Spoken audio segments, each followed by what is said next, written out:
Hello, everyone. Welcome to this edition of the Take. I'm your host, as always, Kendrick Dix here. Glad you join us here on the Take on this Thursday, May 22nd, 2025. Join in the conversation using the hashtag Take here on Connect. And don't forget to subscribe. Subscribe is caring. Tell a friend, call a friend, hit that subscribe button so you won't miss a thing here on the Take. All right, we get to take here right now with this. We still talking about the ongoing trial with Diddy. As you can see right here, Diddy, the trial of the century. Diddy Cassidy did a trial about him STS trafficking and racketeering. We know that Cassie had testified last week. She gave a hellacious testimony right here. Cassie doing cross examination of what she went through being with Diddy, being signed with Diddy, and the abuse she took from Diddy. You see right Diddy looking all gray and stuff as always, but Diddy, like we said, we've been following this case, lick the neck. As you can tell right here, Cassie, who was visibly to get examined, she did, and Cassie endured a lot what she went through, what she's going through. But she don't have to worry about that no more. Well, we'll have it. We'll have more as well as Don Richards. She had testified. One of Diddy's bandmates who was a part of the making the band. Then later on, Diddy Dirty Money. Don recounted what she had, and another witness talking about baby oil. You can tell right here these sketches and stuff went down. Well, we found out earlier that Kid Cudi, the rapper musician right here, Kid Cudi, coming in today in the courtroom. Kid Cudi gave his testimony about he was dating Cassie for a brief minute while Cassie and Diddy were on a break. And Kid Cudi recalled that his car could have been blown up, but signs pointed to Diddy being the one to instigate it and doing that to Kid Cudi, making Kid Cudi's life miserable. Kid Cudi gave his testimony. We'll have a recap. Kid Cudi is still in trial as we speak at the moment, but once we get his full testimony, we will do a video featuring Kid Cudi on viral. So look for that your way on viral. Kid Cudi made his appearance today about Diddy. But that was the big story this week. But there's another story that everyone's been talking about. Let's hear what went down between um Angel Reese and Caitlin Clark. Angel Reese and Caitlin Clark, both women are megastars in WNBA. They had their playing series in the college women's basketball, but now they bring it to the WNBA. Here's what. AB got the tech? I know. Wait, what? I got the tech? I didn't know that. Oh, Well, first of no. I know. let's I not just make it. Let's not make it anything that it's not. It was just a good play on the basketball. I'm not sure what the refs saw to upgrade it, and that's up to their discretion after watching the initial whatever happened during the play and then whatever happened after. We watch a lot of basketball. It's a take foul to put them at the free throw line or rather give up 2 points. I've watched a lot of basketball in my life. That's exactly what it was. I wasn't trying to do anything malicious. That's not the type of player I am. So, yes, wasn't anything like that. And I went for the ball, and that's clear as day in the replay. You watch it. It shouldn't have been upgraded, but again, that's up to the ref's discretion. But I appreciate AB having my back. I guess I don't even know what she did. I didn't see that. Yeah, well, girl. Have fun paying that fine. Can I get half? Can you send me a I got it for you. Oh, Don't worry. perfect. I wonder Real if you could just talk about what Basketball play, refs got it right. No more. Angel, before the All right, you heard about that from Caitlin Clark and Angel Reese. The incident they had, both women was a basically was a foul, and Caitlin Clark tried to use her liberties to go out to Angel Reese. Angel Reese probably feel like the same thing by Caitlin Clark trying to um repetize her reputation and stuff. Caitlin Clark, Angel Reese is just like they're just trying to create some drama within sports. That's just all. But that's how it goes in sports. We know that Ryan Clark and Robert Griffin III. They're feuding over this situation, and then it escalated when they was teammates, and now escalating more about race. Where Ryan Clark saying to Robert Griffin that you don't understand black women because you probably was born and birthed by a black woman, but you don't understand black women. You want to cater to white women, and it was just a whole mess from that, how they all got started. But it's still going on with that. We might develop in that side too, because that's an interesting story to talk about too on Viral. So look for that on Viral when it comes your way and stuff. But Caitlin Clark, Angel Reese is just playing the love of the game, but there got to be some boundaries. Maybe jealous a little bit, and she's a little bit entitled to me. It's like she was just trying to tear down Angel Reese. Angel Reese kind of like she doesn't want to hear about Caitlin Clark. They vice versa. It's just she's probably thinking she's in Caitlin Clark's shadow. But that's understandable how that goes down.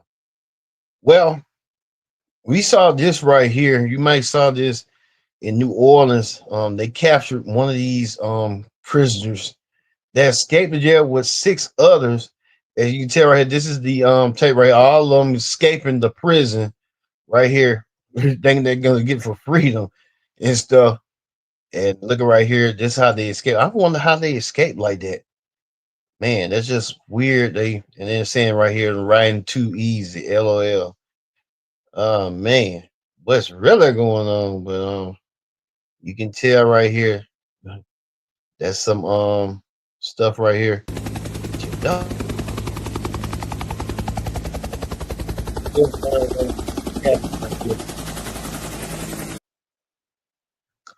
can tell right here the dude right here that got captured. Man, why would you even do something like that when you know why would you escape? They come wrong across your mind like, oh, I'm escaping, then they capture you and you got to do more time. You might well do time in life in prison. But some people just don't think like that, and some people just ignorant to the fact of what they're not used to in their own environment. It's like they so used to being in prison and stuff. You can tell right here, dude just didn't know no better, getting in cuffs and stuff. You can tell. Let's hear from one of the prison wardens on what she's gonna do about it down the road. Take a look.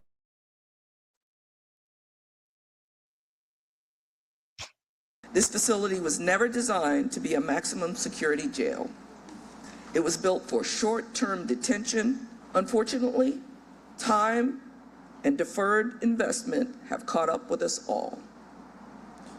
And while we continue to make improvements wherever we can, the current moment clearly shows that patchwork fixes are not enough.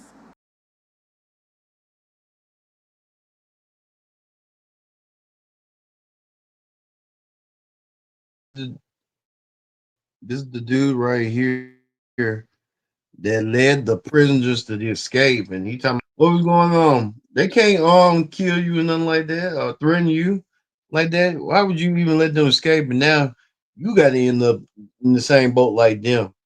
It's just getting crazier and crazy. It's just like these inmates getting capped, and the patchwork the warden just said like she got to do better because I mean you can't do patchwork. You got to find ways to kind of keep them contained and you know what in the cage from rage into the from cage to the stage. I don't know. Just don't make no sense right there. But hey, it is what it is. Look at see that. Let's hear from what's going on right here.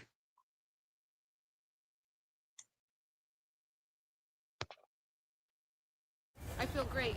I'm anxious. I'm ready to put on our case. The prosecution's case against Karen Reed is Trying to nearly get wrapping up everything. after Wednesday started with a jury issue. That is going to make it necessary that I talk to each one of you individually. After about an hour delay, all 18 jurors remain, but they were warned again not to talk about this case. Then, this is what happens when soft tissue hits a solid ground. Miami-based neurosurgeon Dr. Isaac Wolf took the stand and testified that John O'Keefe's injuries to his head, skull, brain, and swollen eyes were all from hitting the ground. The only way he... Oh, we had the wrong one. Sorry, folks. Well, let's get to the political rundown right here. President Trump invited the South African president. Here's what President Trump tried to embarrass the South African president with this. It would be accepting a Qatari jet to be used as Air Force One.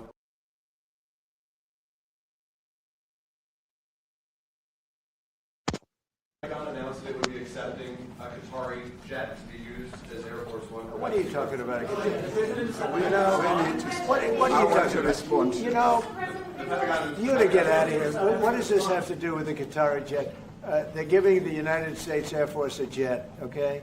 And it's a great thing. Can South Africa do? What concessions would you like to see them make to improve relations with the United States? Then I have one more for President Ramaphosa afterwards. Well, you know, we just spoke about, I got them a very, very complex machine, 150 of them. I was asked by the president if he could help, and I did that. And, you know, I have great feeling for all countries. Look, I deal with all countries. But I have a great feeling for South Africa because I have friends. I have a couple of friends, a few friends here today. I have many friends from South Africa, but many of those friends are not, they can't go back. I have Elon is from South Africa. I don't want to get Elon involved. That's all I have to do, get him into another thing. But Elon happens to be from South Africa. This is what Elon wanted. He actually came here on a different subject, sending rockets to Mars, okay? He likes that better. He likes that subject better. But Elon is from South Africa, and I don't want to talk to him about that. I don't think it's fair to him. That's right. But I will say that people are fleeing South Africa for their own safety. Their land is being confiscated, and in many cases they're being killed. And that scene of, you see how many crosses they have. Those crosses, that's a dead person in every one of them. And those trucks or cars are paying their respects to all of those dead people on a Sunday morning. That's a rough thing to explain away. And the problem we have, and the way, you know, a correct and a fair media exposes things. But we have a very corrupt media. They won't even report this. If this were the other way around, it would be the biggest story. Now, I will say apartheid, terrible. That was the biggest story. That was reported all the time. This is sort of the opposite of apartheid. What's happening now is never reported. Nobody knows about it. All we know is we're being inundated with people, with white farmers from South Africa. And it's a big problem. Marco Rubio was telling me he's never seen anything like it. The numbers of people that want to leave South Africa because they feel they're going to be dead very soon.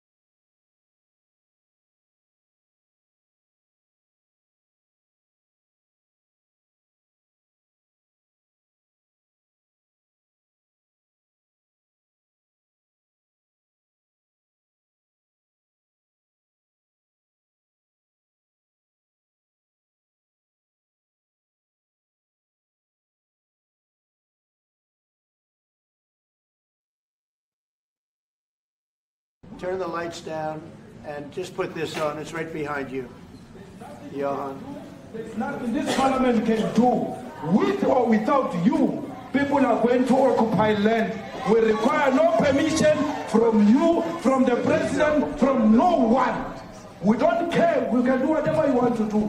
Who are you to tell us whether we can occupy land or not? We are going to occupy land. South Africa occupy land. That's who we are. We don't care what you do.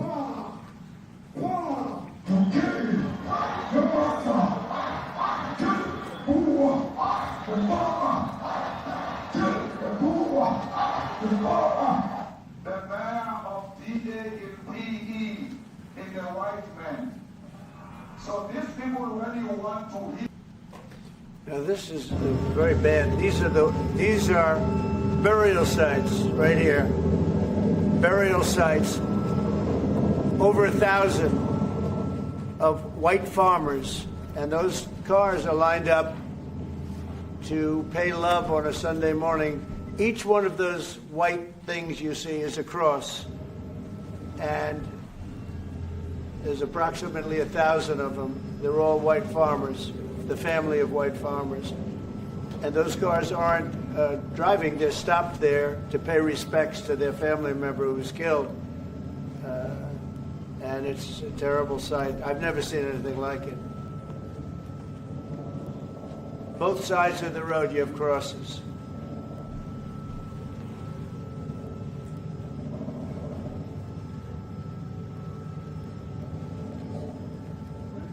Those people were all killed.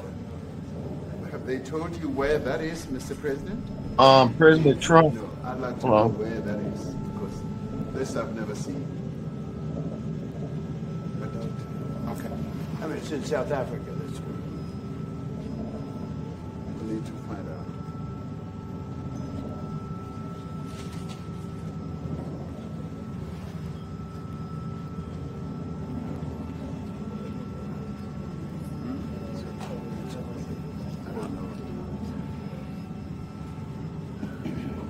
All right, you heard from President Trump trying to make a case about genocide in South Africa, but he really don't have no point, no case. He's trying to make you believe that he got white farmers and stuff like that that's being killed by black South Africans. I don't know for sure. The president may have a point, the president may not have a point, depending on the footage. But a lot of people are saying that that's not happening. Even the South African president tried to refute those claims, but the president continues on with that narrative, thinking that it's happening. But like we said, we're going to be in between down the line. We don't know. Maybe that's his thing, ordering things and stuff like that. But the president also take an interesting note when he had heard a reporter from NBC News call him out about taking a plane. Take a look. What are you talking about? You know, what are you talking about? You know, you to get out of here. What does this have to do with the Qatari jet? They're giving the United States Air Force a jet, okay? And it's a great thing. We're talking about a lot of other things. It's NBC trying to get off the subject of what you just saw. You are a real, you're a terrible reporter. Number one, you don't have what it takes to be a reporter. You're not smart enough. But for you to go into a subject about a jet that was given to the United States Air Force, which is a very nice thing, they also gave $5.1 trillion worth of investment in addition to the jet. Go back, you ought to go back to your studio at NBC, because Brian Roberts and the people that run that place, they ought to be investigated. They are so terrible the way you run that network. And you're a disgrace. No more questions from you. Go ahead. Go ahead, talk about that. Yeah. I guess the president didn't like that one bit. He thought he was doing something to put the South African president on blast. But they turned around and put him on blast about taking a jet. But he claims the jet is for the United States. But it goes to his museum, his presidential museum. He in the fund. We don't know. Someone, even a viewer, pointed out last week about it's going to the Defense Department. I mean, probably going to his presidential library. But that's here nor there. Like we said, even the president had a lot going on this week as well, including signing we will not take tolerate it down, online take it sexual down exploitation, and especially it's gone on at levels that nobody's ever seen before. It's getting worse and worse, and I think this is going to hopefully stop it. Today, through the Take It Down Act, we affirm that the well-being of our children is central to our future of our families and America. All right, you heard from the president and the first lady about the Take It Down Act right here. Signing a bill about online cyberbullying or what they call it, porn, retaliation or cyber porn or whatever he likes to call it, revenge porn. Well, they signed into law, so you get you notice to take it down 48 hours.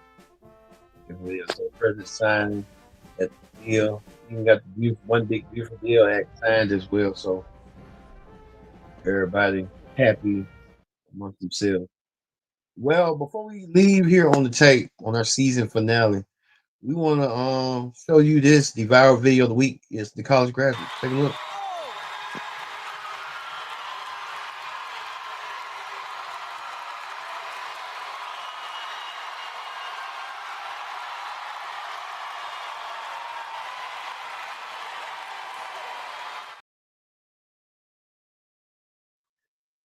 As you saw right there, graduate with his baby in his hand, holding his baby, knowing that he had. Linwood James Reddick.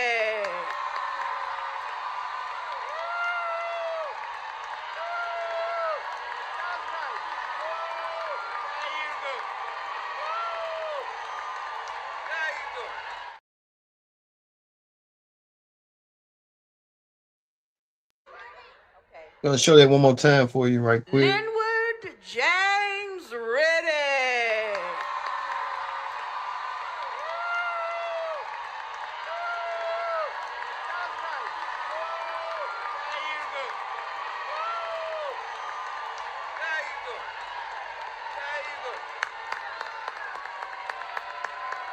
Legacy of so many. Political science, Alexis Omani Amica Kason, cum laude.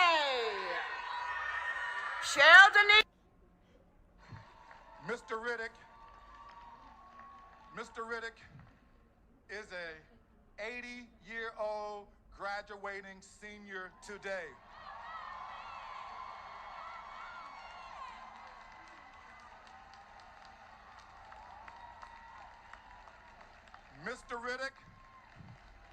Mr. Riddick served our country in Vietnam. Mr. Riddick drives to class every day from Summerville, South Carolina. And more importantly, Mr. Riddick at 80 has been fully engaged with the student experience, singing on this choir, performing at concerts. Mr. Riddick, you inspire us all. Thank you, sir.